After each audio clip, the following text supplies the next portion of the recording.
Neste estudo, vamos fazer um resumo do que são as 7 trombetas.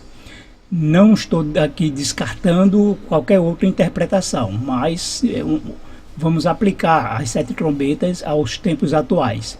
Assim como as sete cartas, né, ou seja, as 7 igrejas, ela tinha 3 aplicações. Uma aplicação local para as 7 igrejas locais que havia na época de João, uma aplicação histórica, dividida em períodos ao longo da história, desde o início da igreja primitiva no ano 31 até a última igreja, Laodiceia. Então ela é dividida por períodos de tempo ao longo da história. E também tem uma aplicação de que essas igrejas representam também todas as igrejas que hoje estão no mundo. Então, observe que pode ser aplicada de 3 maneiras, né? De uma maneira, digamos assim, preterista, mas ao mesmo tempo estamos no tempo Laodiceia, uma aplicação também histórica ao longo da história e ainda também futurista, por estar se referindo aos nossos dias. Então, nenhuma tipo de interpretação é descartável. Inclusive no Apocalipse, né? Existem as 3 tipos de interpretações: preterista, historicista, futurista, mas no conjunto as 3, né, cabem no Apocalipse, porque tem as profecias que já se cumpriram, então está no tempo passado, mas também se cumpriram ao longo da história, historicista, e outras profecias que faltam se cumprir, como o andamento das 7 trombetas, 7 selos, as 7 taças. Então tem pessoas, por exemplo, que têm a interpretação que os 7 selos ainda vão se cumprir nos últimos 7 anos. Outros colocam uma interpretação historicista, que já se cumpriram, mas ainda falta o último ou penúltimo. E tem os preteristas que dizem que tudo já se cumpriu, né? Então, eu não estou aqui dizendo que essa é a única interpretação ou que a minha esteja certa. Todas podem estar certas.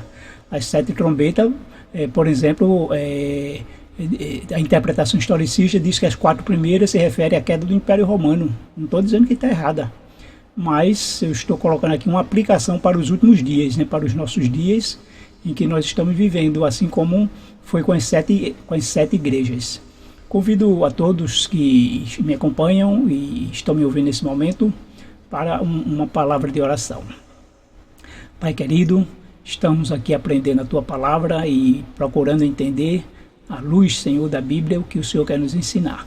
Fala aos nossos corações, nos dá entendimento e nos faz entender qual a Tua vontade e possamos estar prontos para colocar em prática e aceitar o Teu querer em nome de Jesus.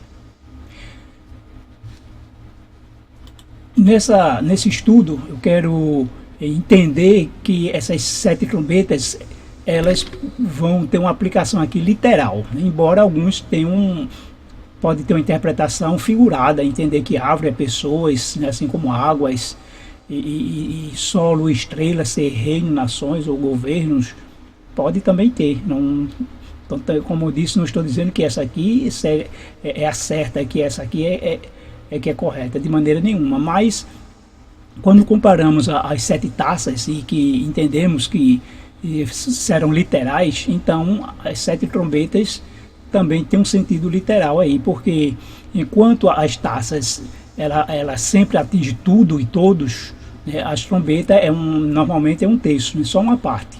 Isso quer dizer que é um pré-aviso, né, é ainda uma mensagem de arrependimento para levar as pessoas a se arrependerem. Enquanto as taças não, as taças são já de juízo, porque aí já não há mais arrependimento. As pessoas estão sendo aí castigadas já devido à sua impiedade, sem que elas realmente se arrependam, porque diz que elas não vão se arrepender. Mas as trombetas, Deus ainda está dando um último aviso de juízo para tentar atrair as pessoas, adverti-las até mesmo do que virá depois, mas o que Deus quer é salvar a todos. Então, na primeira trombeta, está escrito lá no livro do Apocalipse 8:7, dizendo o seguinte, que o primeiro anjo soou, né, tocou a trombeta, e seguiu-se granizo e fogo misturado com sangue, e eles foram jogados na terra. Um terço da terra foi queimada, e o outro terço das árvores foi queimado, e toda a grama verde foi queimada. Então, o juízo da primeira trombeta, ela atinge um terço das árvores, da grama e também da terra. Nessa primeira trombeta, nós vemos que o juízo que está ocorrendo aí de queimar, ou seja, queimadas, fogo, né? Ao tocar a primeira trombeta, acontece uma chuva de fogo e a terça parte da erva verde é queimada. Podemos entender que isso seja o desmatamento e queimada da terça parte da terra. E entre 2023 e 2024, nós vimos que a temperatura, né, da terra está sempre aumentando. O 2023 foi um ano de recorde de calor, mas 2024 já superou 2023. E isso então tem uma aplicação, né, exata dessa primeira trombeta num período aí de queimadas e de calor que tem atingido o mundo inteiro. O mundo inteiro passa por uma crise mundial e é notório que a crise climática é considerada uma crise mundial. Relatório recente da ONU destaca que os últimos 8 anos foram os mais quentes já registrados, com o aumento do nível do mar e o aquecimento dos oceanos atingindo novos recordes. Esses fenômenos têm causado secas, inundações e ondas de calor em várias partes do mundo, ameaçando vidas e meios de subsistência.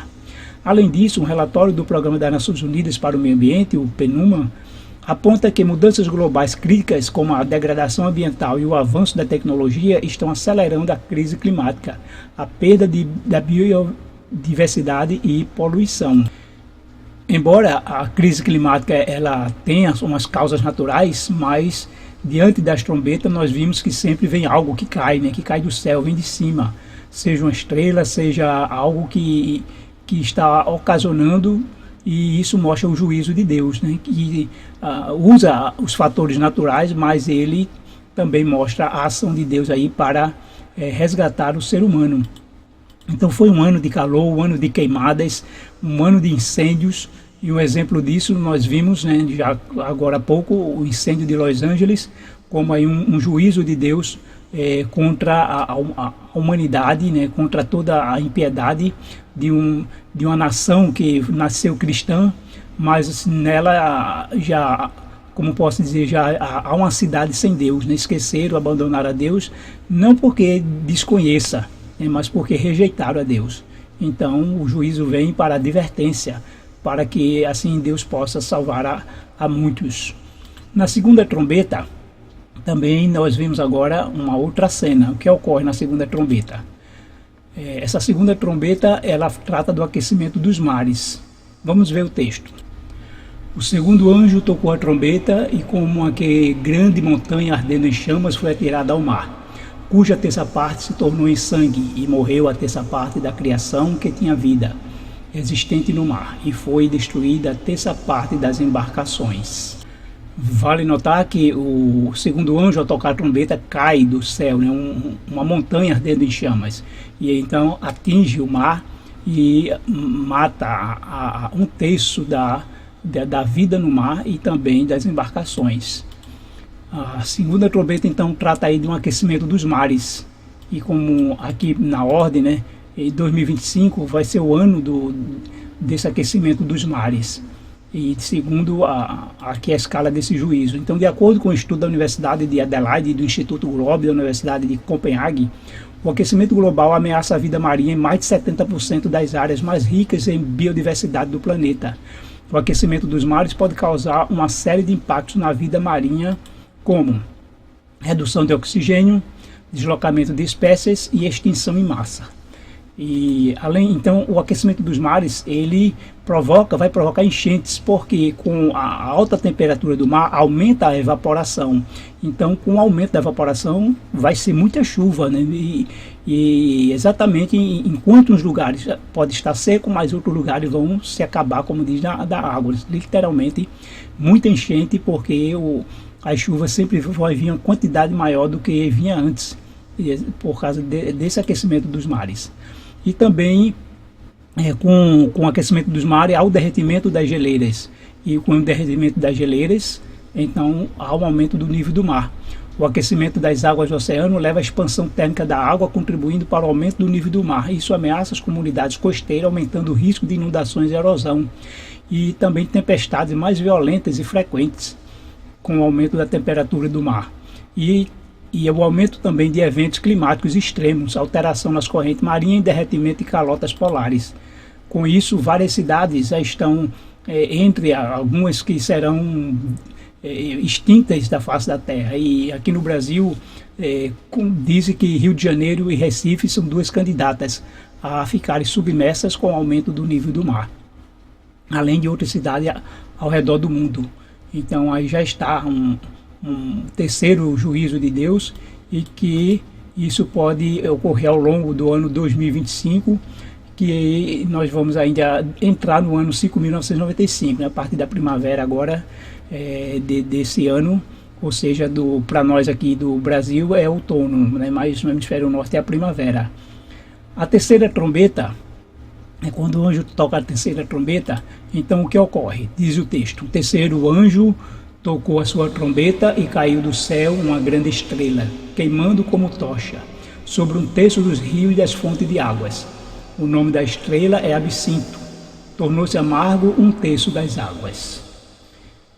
Enquanto na segunda trombeta atinge os mares, a terceira trombeta atinge os mananciais, não só os rios, né, as fontes de água doce e potável, e como também os mananciais, né, ou seja, as fontes, além dos rios, as suas fontes. Então é uma situação difícil, porque não vai encontrar água limpa, uma vez que ela já vem poluída desde a fonte. A poluição dos rios e dos mananciais, né? O agente ministrador do juízo dirige-se contra os mananciais de água doce, aquela que é consumida pelas plantas e animais e pelo ser humano. Ele atinge as águas que estão em movimento, no caso os rios, porém o mais grave é o fato de que ela atinge as fontes de águas. Isso indica que, com o passar do tempo, todas as águas do mundo estarão inutilizadas para o consumo. Lembrando que na trombeta é apenas uma parte, né, uma parte da terra, ou seja, um terço, não é a terra toda. A terra toda será quando vier a praga, né, o que justamente seria a terceira taça, onde todos os rios mananciais se tornarem sangue, porque aí o juízo de Deus é contra todos. Mas agora esse juízo é só um terço para que alerte os outros sobre esse juízo, e assim as pessoas entendam que o mundo está chegando ao fim, que a volta de Jesus é breve e precisam estarem preparados. Alguns fatores que contribuem também para a poluição. As águas dos rios e mananciais podem ficar amargas devido a vários fatores, incluindo a poluição industrial, né, com os resíduos químicos e metais pesados que são descarregados nos rios, e altera o seu sabor e torna amarga, né, e além do que também a terra absorve, né? A contaminação passa pelos lençóis freáticos e aí também vai poluir os mananciais. A agricultura também, com seu uso excessivo de agrotóxicos e fertilizantes nas plantações próximas a corpos de água, pode levar à contaminação das águas, resultando em sabores desagradáveis. Sempre entendendo que a terra absorve, né, e onde há lençol freático vai atingir os mananciais. Isso é o que nos traz aí a terceira trombeta. Na quarta trombeta, nós vamos ver aqui que a quarta trombeta vai ser a poluição do ar e das estrelas. Isso aí por volta do ano 2027. Nós temos essa previsão aí de ocorrência dentro aí do calendário, né? Pode ocorrer de uma maneira mais sucessiva antes ou depois, né? Aqui, mas prefeito do calendário, nós vimos aí que segue essa sequência. E o texto diz o seguinte: o quarto anjo tocou a sua trombeta e foi ferido um terço do sol, um terço da lua e um terço das estrelas, de forma que um terço deles escureceu, um terço do dia ficou sem luz e também um terço da noite. Então, como disse, nós estamos aqui fazendo um estudo de uma maneira mais literal em comparação com as pragas, que serão literais, e de maneira que alguns podem entender que, como ocorreu com a queda do Império Romano, né, que foi como um terremoto e escureceu o sol, a lua e as estrelas, indicando aí a queda do Império Romano. Então, significando aí o fim de um poder, de um reino mundial. Mas aqui, nós estamos tratando aqui, nesse sentido então literal, vamos entender que ocorrerá aí uma poluição do ar. A poluição do ar pode escurecer o sol ou o céu devido à presença de material particulado e gases poluentes na atmosfera. Quando esses poluentes, como fuligem, poeira e aerossóis, estão presentes em grandes quantidades, eles podem bloquear e dispersar a luz solar, fazendo com que o céu pareça mais escuro e o sol tenha um tom opaco. Além disso, a poluição do ar pode intensificar a cor vermelha e laranja do pôr do sol, mas em excesso pode até encobrir o sol completamente. Isso não só afeta a visibilidade, mas também pode ter impactos na saúde humana e no meio ambiente. E a gente já viu vários casos, né, tanto aqui em São Paulo, como nos Estados Unidos, até na China, né, que a poluição faz o dia virar noite, o excesso de poluição. E até lá, né, até 2027, nesse acúmulo aí de poluição, essa questão que nunca se resolve ou não há interesse em resolver quanto à poluição, diminuir aí a poluição do mundo, e a ganância, né, não deixa, tentar aí substituir o petróleo, ninguém consegue, então no final virá o juízo, né, porque o juízo é contra aquele que destrói a terra. A quinta trombeta, então nós vamos ver que a quinta trombeta ela será a próxima, em 2028, que a gente vai descobrir aqui que é o surgimento do anticristo. E o Apocalipse trata essa quinta trombeta como o primeiro ai, né? Porque quando toca-se as quatro trombetas, então vem um anjo dizendo que virá aí 3 ais, e a quinta trombeta é o primeiro ai. E o texto da quinta trombeta começa dizendo o seguinte: que o quinto anjo tocou a trombeta, e viu uma estrela caída do céu na terra, e foi-lhe dado a chave do poço do abismo.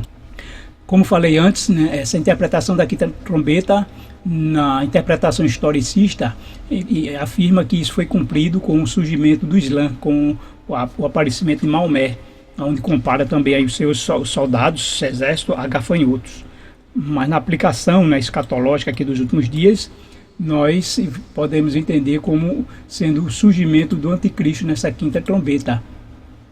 O texto de Isaías diz: como caíste do céu, ó estrela da manhã, filho da alva, como foste lançado por terra, tu que debilitavas as nações. Então o próprio Satanás é uma estrela que caiu do céu, ele é comparado a essa estrela. Embora que ele sempre procure agir através de governos humanos, a princípio o próprio anticristo vai ser um governo humano, um agente humano, porque ainda mesmo que antes de Jesus voltar, o último grande engano é o próprio Satanás personificando a Cristo, mas ele não virá imediatamente ele próprio, né? Mas através de algum governante, de algum homem que vai ser o anticristo. Em 2 Tessalonicenses 2, 1 e 12, diz lá que ninguém de modo algum vos engane, porque isto, né, isto ele está se referindo à volta de Jesus, não ocorrerá, não sucederá sem que venha primeiro a apostasia e seja revelado o homem do pecado, filho da perdição, aquele que se opõe e se levanta contra tudo que se chama Deus ou objeto de adoração, de sorte que se assente no santuário de Deus, apresentando-se como Deus. Então, antes da volta de Jesus, virá o homem do pecado, que é o anticristo, né, o filho da perdição. Mas antes que ele ainda apareça, nos diz a Bíblia bem claro que ocorrerá uma apostasia. O que é essa apostasia? É quando as igrejas protestantes, quando as igrejas evangélicas irão apoiar um poder humano, irão apoiar um Messias humano, irão apoiar um governante humano para impor os seus dogmas ao mundo, os seus dogmas conservadores, seus dogmas, digamos assim, até fundamentalistas, né, como alguns podem até dizer. Mas isso ocorrerá porque esse anticristo, então, ele virá com apoio popular mundialmente, né, um homem que vai ser aclamado por essa multidão. Ele vai vir, ele não vai vir do nada, nem tomar o poder assim, com a guerra do nada. Ele vai ser aclamado, né? Essa apostasia, ou seja, os evangélicos e protestantes que, em vez de ansiar o reino de Deus, em vez de desejar a vinda de Jesus, estão desejando um governo humano que acabe com o progressismo humano, com questão de aborto, que valoriza a família, que acabe com essa questão de gênero, LGBT, essa questão conservadora, esses dogmas que quer impor ao mundo. Então, esse homem virá com essa ideologia, né, de conservadora, e aí virá nos braços do povo. E esse povo são os protestantes e evangélicos, né, que vão fazer isso. Mas, ao mesmo tempo, haverá um outro povo, porque já na quinta trombeta, observe o que diz, né? E foi-lhe dito que não causasse dano à erva da terra, nem a qualquer coisa verde, nem a árvore alguma, e tão somente aos homens que não têm o selo de Deus. Então, por essa aplicação, a gente entende que na época de Maomé, todo o desenvolvimento do Islã, o povo de Deus não estava selado, não houve esse selamento. O selo de Deus, a gente sabe que é um evento futurista, é um evento que ocorrerá, faz parte das profecias escatológicas. Logo, né, a gente pode ver que faz sentido essa aplicação das trombetas nos últimos dias. Então, se por um lado nós vamos ver aí os protestantes apostatados, né, os evangélicos abraçando o governo humano, apoiando as ideologias humanas, né, conservadoras, em nome de Deus, claro, porque ao ele se opor contra tudo que se chama Deus, o objeto de culto, mas ele se assenta no santuário de Deus, apresentando-se como Deus.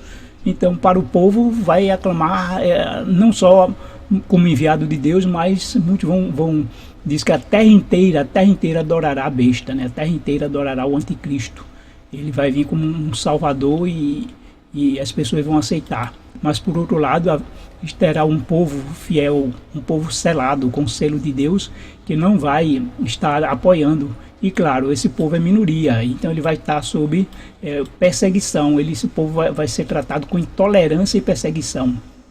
O que nós vimos que a besta começou com intolerância e perseguição aos imigrantes, mas essa perseguição e intolerância vai ser direcionada depois para o povo de Deus como sendo o culpado, né? Veja exatamente o que está acontecendo nos Estados Unidos. Os imigrantes são tratados como culpados da crise nos Estados Unidos, da pobreza, ou de tudo de ruim que acontece nos Estados Unidos, assim como foram os judeus na época do nazismo, né, do Holocausto. E da mesma forma, o povo de Deus, por se recusar a aceitar o domingo como dia do Senhor, a guardar esse dia como eles querem, o povo de Deus vai ser acusado como o causador das pragas que vai cair sobre o mundo. Então vão querer matá-lo, vão querer prender, perseguir, matar, destruir. Isso é o que vai ocorrer. E nesse período então do anticristo, vamos entender mais um pouco. Vamos entender quem é o anticristo. O anticristo, nós entendemos, de acordo com o Apocalipse, que é a besta que vai ter a sua ferida curada, porque é ela que vai ressurgir. Isso está muito claro aqui em Apocalipse 11:7. Antes, vamos ver esse texto aqui. Apocalipse 17:8. A besta que viste era e não é, e está para emergir do abismo, e caminha para a destruição, e aqueles se admirarão vendo a besta que era e não é, mas aparecerá. Essa mesma besta, ela é descrita em Apocalipse 13. Veja como fala dessa besta, que então vi uma de suas cabeças como golpeada de morte, mas essa ferida mortal foi curada, e toda a terra se maravilhou seguindo a besta. Isso é o mesmo cumprimento lá de 2 Tessalonicenses, né, quando diz que o anticristo virá após um período de apostasia, ou seja, toda a terra vai adorar essa besta, ou seja, vai aceitá-la como anticristo, claro que não como anticristo, mas como um governo humano, mundial, que vai trazer paz e prosperidade ao mundo, vai trazer uma era de ouro ao mundo. Então, essa besta que teve essa ferida de morte, foi a Igreja Católica, né, quando ela sofreu o golpe pelos exércitos napoleônicos, e então o Papa perdeu o seu poder civil, o seu poder temporal, mas a Bíblia deixa bem claro que essa besta ela vai ressurgir, ou seja, a ferida será curada. Então haverá a união da Igreja com o Estado, ou seja, a união do poder religioso com o poder civil. E Apocalipse 17 trata exatamente disso, da mulher montada na besta. A união aí da mulher é a igreja apóstata, ou seja, a igreja católica, o poder religioso montado na besta, que é o poder civil. E dessa maneira o poder religioso vai guiar o poder civil, assim como nós estamos vendo hoje com o governo atual, né, o governo americano, que está cumprindo o Apocalipse 13, sendo a besta que está emergindo da terra, está cumprindo o projeto 2025, ou seja, cumprindo à risca tudo que está no projeto 2025, como nós vemos aí a a questão dos imigrantes, a questão das políticas tarifárias, a questão aí dos funcionários federais para colocar pessoas de confiança, o desmantelamento do setor da educação, a questão aí de um domínio maior sobre o mundo, de conquistar o que eles acham que é deles, de direito dos Estados Unidos. Então, tudo isso faz parte do projeto que foi criado pelos evangélicos. Então, está tudo realmente se cumprindo conforme nós estamos vendo. E essa besta, a besta que surge do abismo, é a mesma que fala lá em Apocalipse 11:7. Quando tiverem então concluído o testemunho que devem dar, a besta que surge do abismo pelejará contra elas e as vencerá e matará. Então, quem foi que pelejou contra a Bíblia, que queimou a Bíblia na praça, que declarou que não havia Deus? Foi o poder estatal, o poder político dominante da época, que foi na Revolução Francesa. Então, a besta que surge do abismo é um poder também, a princípio, estatal, porque vai ser, quando hoje aí, o Papa, né, a Igreja Católica, continua sendo poder religioso, mas quando ressurgir, justamente vai ressurgir como uma autoridade civil, que vai ser um governante mundial, uma autoridade universal sobre o mundo. Então, a cura da ferida mortal é exatamente isso. Esse poder vai surgir como um poder que vai governar o mundo, não só no sentido religioso, porque já o poder religioso continuou, né, a cabeça religiosa, mas vai ressurgir como um poder civil, um poder estatal, para que tenha autoridade sobre o mundo. E aí é a besta que surge do abismo, e ela acumula, né, o poder religioso e também o civil, porque vai estar montada sobre os governos humanos, aonde Apocalipse também 17, acho que 10, diz que os reis do mundo entregarão seu poder à besta. E vocês lembram que esse período, né, que a igreja já dominou antes, alguns chamam de a Idade das Trevas, quando se escureceu o sol e o ar, foi exatamente o que acontece aqui nessa quinta trombeta, né, que diz quando abriu o poço do abismo, aí surgiu uma fumaça que escureceu o sol e o ar, por causa do erro, do engano, das mentiras, né, do que eles têm a falar aí sobre Deus e contra Deus, como foi exatamente também na Idade Média. Eles dominaram a mente das pessoas, controlaram as pessoas, e elas não eram livres para pensar, nem escolher, mas tinham que se submeter ao domínio da igreja. Os gafanhotos aí representam, como diz aí Naum, os teus príncipes são como os gafanhotos, os teus chefes como os gafanhotos grandes que se acampam nas sebes nos dias de frio, em subindo o sol voam embora e não se conhece o lugar. Então, gafanhotos representam aí as pessoas, no caso os príncipes aí de próprio Israel, do povo de Deus, pessoas que faziam parte aí de um exército, seja religioso ou seja civil. Diz provérbio ainda que os gafanhotos não têm rei, contudo marcham todos em bando. Então observe a comparação entre os gafanhotos com cauda de escorpiões e o cordeiro como fala de dragão. E eles têm uma semelhança, nem de quê? Da cauda, a aparência terrível, né, espantosa, e também quando fala. O gafanhoto é considerado até um inseto comestível, né? Assim como o cordeiro é um animal manso, mas quando fala, ele fala como um dragão. Aí o gafanhoto, no caso, tem a cauda de escorpião, e a própria Bíblia vai nos dizer o que significa isso. O ancião, o homem de respeito, é a cabeça, o profeta que ensina, a mentira é a cauda. Nos diz mais aqui em Deuteronômio 28:13. O Senhor te porá por cabeça e não por cauda, e só estarás em cima e não debaixo, se obedeceres aos mandamentos do Senhor teu Deus, que hoje te ordeno para os guardar e cumprir. Então a cauda representa aí a mentira, representa justamente o engano.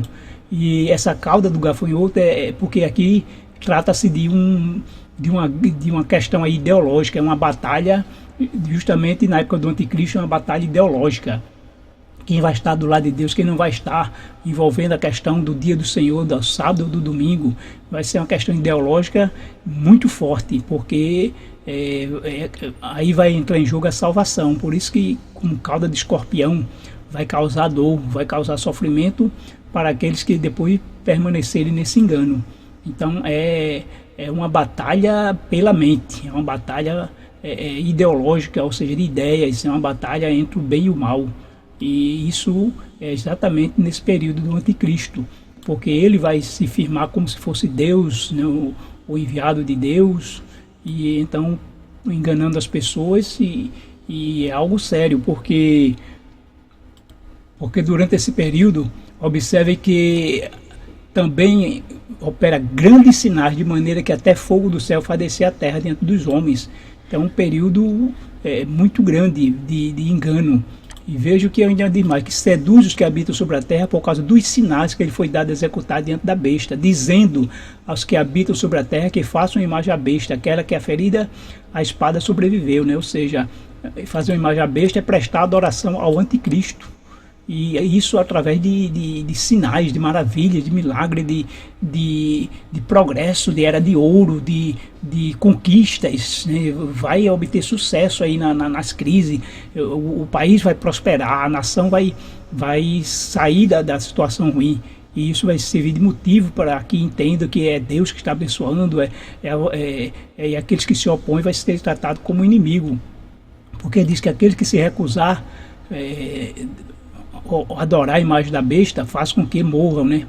Como ainda fizesse morrer quantos não adorassem a imagem da besta. Ou seja, vai ser tão grande o apoio ao anticristo que vai tratar com morte aqueles que se recusam. Então não é um período fácil, né? É um período de muita ideologia, de muita disputa. Esse período, então, vai entrar exatamente na sexta trombeta, uma guerra.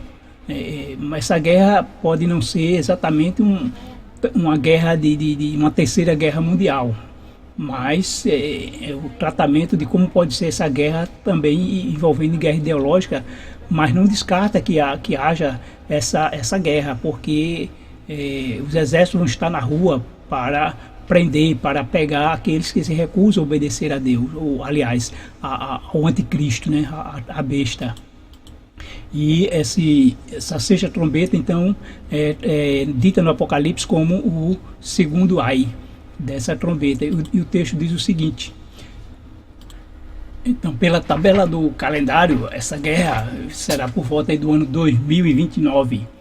E o texto da sexta trombeta nos fala o seguinte a respeito dessa guerra. E tocou o sexto anjo a sua trombeta, e ouvi uma voz que vinha das quatro pontas do altar de que estava diante de Deus, a qual dizia ao sexto anjo que tinha a trombeta: solta os quatro anjos que estão presos junto ao grande rio Eufrates. E foram soltos os quatro anjos que estavam preparados para a hora, o dia, mês e ano, a fim de matar a terça parte dos homens. E o número dos exércitos dos cavaleiros era de 200 milhões, e eu vi o número deles. Então,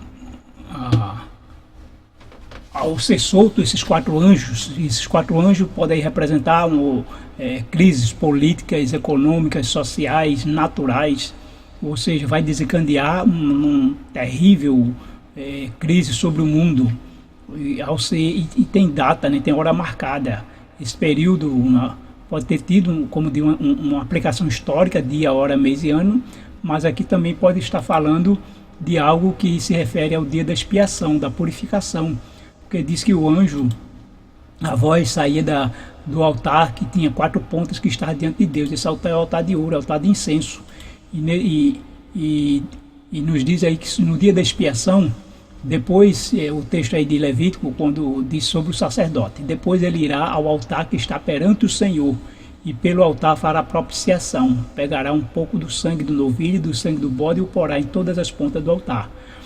E ainda outro texto de Levítico diz o seguinte, né, sobre o sacerdote no dia da expiação: então sairá ao altar que está perante o Senhor e fará expiação por ele. Tomará do sangue do novilho e do sangue do bode e o porá sobre o chifre do altar ao redor. Então o sentido dessa sexta trombeta está relacionada à questão aí da expiação. Expiação é dia de juízo. E mais uma vez nós tratamos as trombetas como um juízo de Deus. E nesse juízo continua dizendo: e assim vi os cavalos nesta visão, e os que sobre ele cavalgavam tinham couraça de fogo, de jacinto e de enxofre, e as cabeças dos cavalos eram como cabeças de leões, e de suas bocas saía fogo e fumaça e enxofre. Por esses três foi morta a terça parte dos homens, isto é, pelo fogo, pela fumaça e pelo enxofre que saíam de suas bocas, porque o poder dos cavalos está na sua boca e nas suas caudas. porquanto as suas caudas são semelhantes à serpente e têm cabeças e com elas danificam. Então João viu, né, ele não tinha como entender um tanque de guerra, um armamento, mas ele viu como saindo fogo da boca dos cavalos. E também tinha caudas, se referindo aí à questão de armamento bélico, porque o próprio cheiro de enxofre, né, de jacinto e de fogo, jacinto e enxofre, se refere ao cheiro da pólvora. Então isso está se referindo aí a uma guerra. Essa guerra pode ter duas frentes, né? Uma guerra ideológica, onde vimos que é a continuação do que ocorrerá quando o anticristo começar a governar, porque a princípio ele vai governar como um homem de bem, um homem que vai trazer paz e prosperidade ao mundo, a riqueza às nações, mas depois ele vai se manifestar como o anticristo. Então ele surgirá primeiro como uma autoridade política universal, mas exigirá depois que é uma obediência restrita, vai impor o seu selo, que todos o adorem, guardando o domingo, e isso vai exigir do mundo a adoração. Ele vai se colocar agora, exigir que seja adorado como Deus. E então aí começa essa guerra. Essa guerra pode ter como de duas frentes, ideológica, porque aí, quando diz que de sua boca, né, o poder está na boca e também nas caudas. Na boca são as palavras, a batalha verbal. Na cauda é o uso da mentira, do engano, e vai usar aí meios, sinais e maravilha para enganar as pessoas. Mas também não está descartado aí, porque vai haver um poder perseguidor, né, contra os fiéis de Deus, para querer agir com intolerância e perseguição. E isso então já está aqui na sexta trombeta, né? A ordem é na quinta contra os selados, mas na sexta já não há essa ordem, né? O povo de Deus, porque na quinta trombeta é o anticristo com o seu poder político, né, universal, a autoridade que vai governar o mundo. Mas na sexta é o seu poder agora religioso, exigindo adoração. E nesse caso, o povo de Deus selado não estará livre, né? Ou seja, vai também exigir que adore o anticristo. E como o povo fiel de Deus vai se recusar, então vai também haver uma perseguição, vai haver digamos assim, uma declaração de guerra contra o povo de Deus. E a sétima trombeta, observe que a sétima trombeta, eu diria que praticamente as três, né, a sétima trombeta, o sétimo selo, as sete pragas, todos culminam entre o fechamento da porta da graça e a volta de Jesus, né? Haverá um espaço entre o fechamento da porta da graça e a volta de Jesus. De acordo com a tabela do calendário, o fechamento da porta da graça ocorrerá aí, no finalzinho de 2030, né? Ou seja, pouco antes da volta de Jesus. E o que ocorrerá com esse fechamento, com essa sétima trombeta? Da sétima trombeta, ela trata do... Cadê o... Então ocorrerá nessa sétima trombeta o fechamento da porta da graça. E com isso, né, já é os preparativos para a volta de Jesus.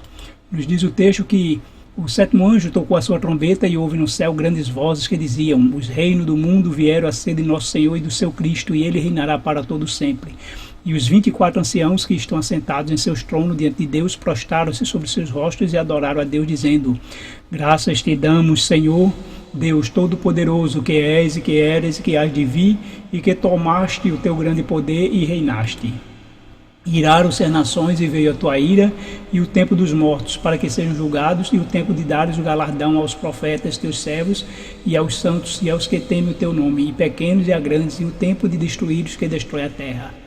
E abriu-se no céu o templo de Deus, e a arca de sua aliança foi vista no seu templo, e houve relâmpagos e vozes, trovões e terremotos e grande saraivada. Então a sétima trombeta culmina com que diz que abriu no céu o templo de Deus. O ato de abrir o templo e ver o que tem lá dentro indica que encerrou o trabalho lá no santuário. E esse encerramento indica que a porta da graça fechou.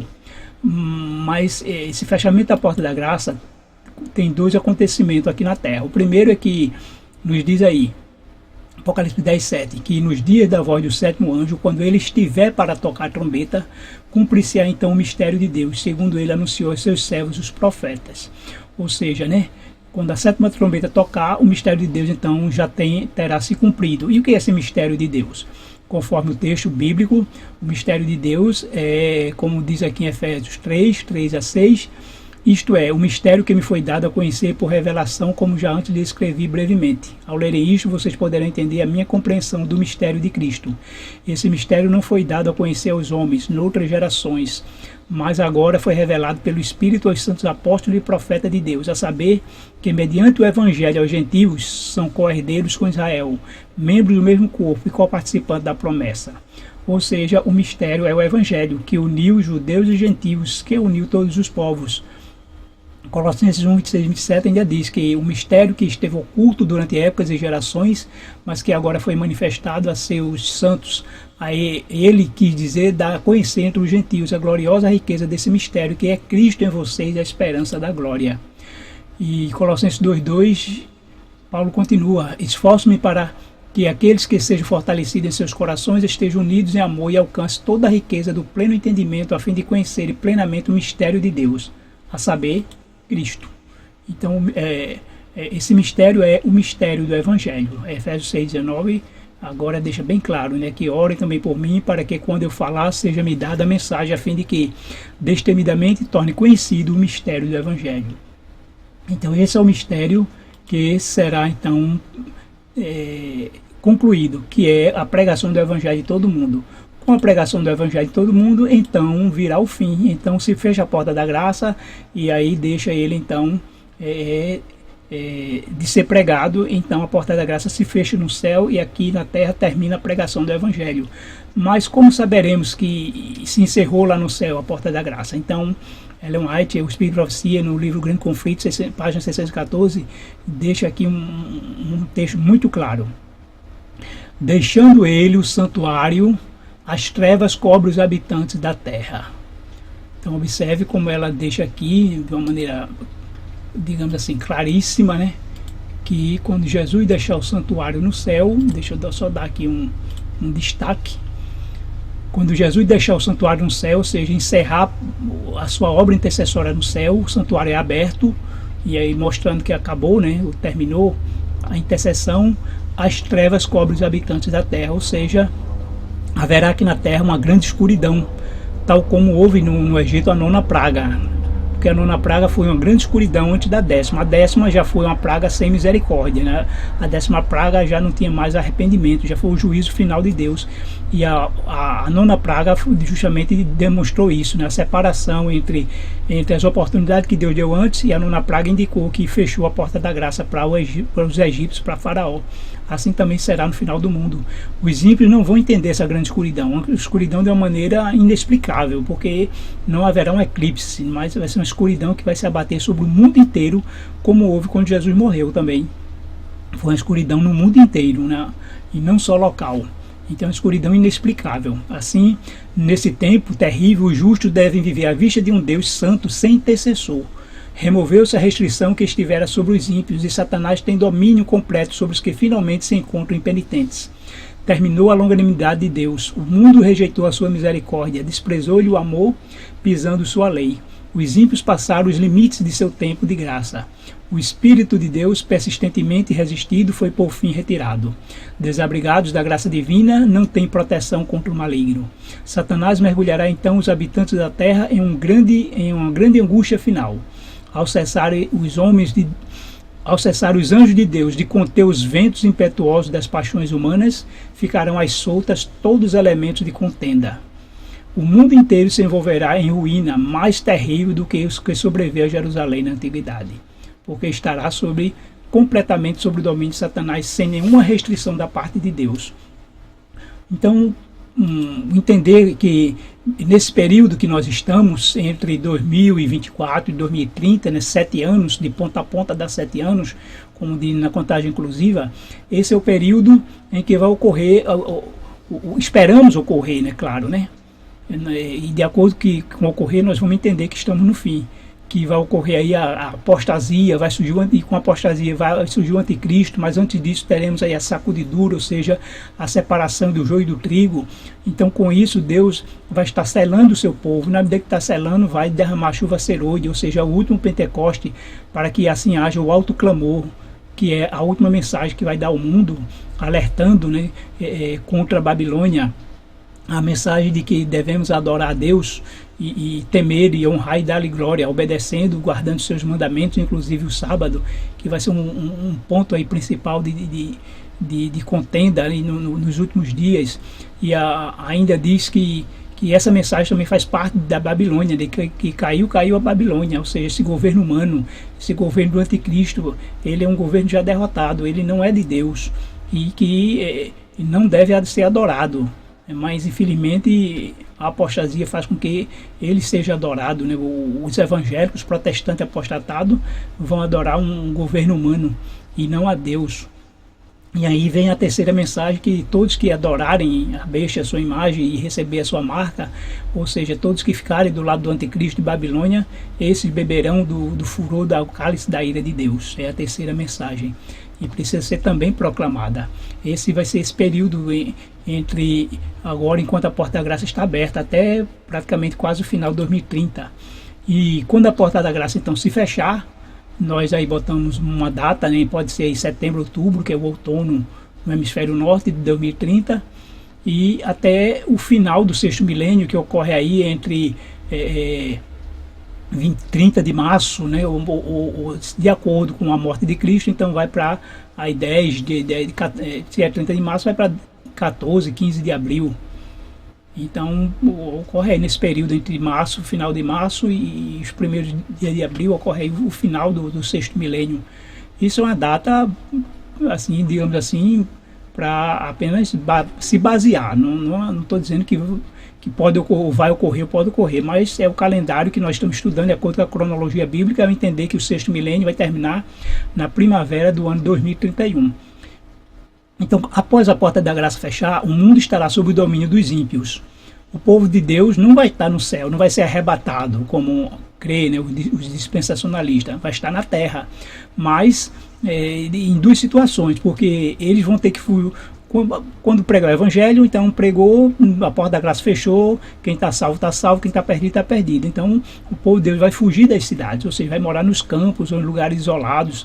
Há muitos que ainda vão sair de última hora, vão ter que morar nas montanhas, cavernas, e Deus protegerá o seu povo. Os ímpios não vão matar, não vão perseguir. Alguns, nesse período, ainda quando estiver sendo pregado, alguns serão presos, né? Porque, como nós vimos, haverá uma perseguição, porque eles vão se recusar a obedecer o anticristo, ou vão se recusar a adorar a imagem da besta, aceitar sua marca, o seu sinal, aguardar o domingo. Então isso vai acarretar prisões, mas não tipo como foi durante a Idade Média, né, de prender, matar, de torturar, de tudo mais. Não, mas durante então esse período entre o fechamento da Porta da Graça e o final do sexto milênio, então haverá aí muitos do povo de Deus vão estar presos e outros vão fugir, vão estar em lugares isolados.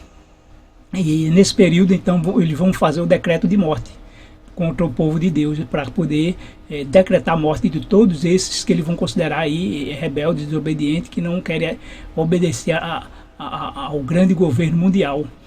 E eles então se preparam para essa última, para dar conta do povo de Deus, que é a batalha do Armagedon, que eles se preparam para matar o povo de Deus.